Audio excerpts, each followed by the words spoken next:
क्या solar plant अपनी rating power से ज़्यादा आउटपुट दे सकता है? मिसाल के तौर पे आपका एक 10 किलोवाट का सिस्टम है, क्या ये 10 किलोवाट से ज़्यादा दे सकता है? यस, दे सकता है। दो फैक्टर्स हैं जिसकी वजह से ये अपनी प्रोडक्शन ज़्यादा दे सकता है। एक है क्लाउड एज इफेक्ट और दूसरा है बाइफेशियल गेन। अब जब भी पैनल्स की जो नेम प्लेट है उसके ऊपर रेटिंग लिखी जाती है वो होती है एसटीसी पे। एसटीसी का मतलब ये है स्टैंडर्ड टेस्टिंग कंडीशन। उसमें दो चीज़ों को कंसीडर किया जाता है। एक आपके जो सेल का टेम्परेचर है वो 25 डिग्री सेंटीग्रेड होना चाहिए और दूसरा जो रेडियंस है यानी सूरज की जो शुआएं पड़ रही हैं वो 1000 पर स्क्वायर मीटर होनी चाहिए।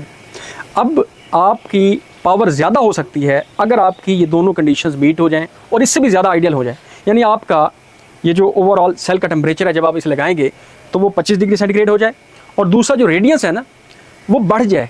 1000 पर square metre lab testing condition थी, एसटीसी कंडीशन थी, लेकिन अगर आपका इन्वायरमेंट ऐसा हो गया है, क्लाउड एज इफेक्ट उसे हम बोलते हैं, क्लाउड एज इफेक्ट ऐसा आ गया है कि आपकी रेडियंस 1000 पर मीटर से भी बढ़ गई हैं, 1100 पर स्क्वायर मीटर हो गई हैं, तो आपका ये जो पावर इसकी है बढ़ जाएगी। दूसरा इसमें चूँकि बाइफेशियल गेन होता है, जो इसकी रेटिंग नेम प्लेट पर लिखी होती है वो बाइफेशियल के अलावा होती है।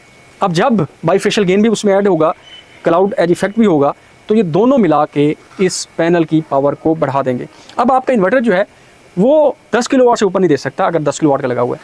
जो बाकी एक्स्ट्रा पावर होगी वो आपकी बैटरी को चार्ज करेगी। तो यस, आपका पावर प्लांट अपनी रेटिंग से एक ख़ास कंडीशन पे और टेम्परेरी ज़्यादा प्रोडक्शन दे सकता है।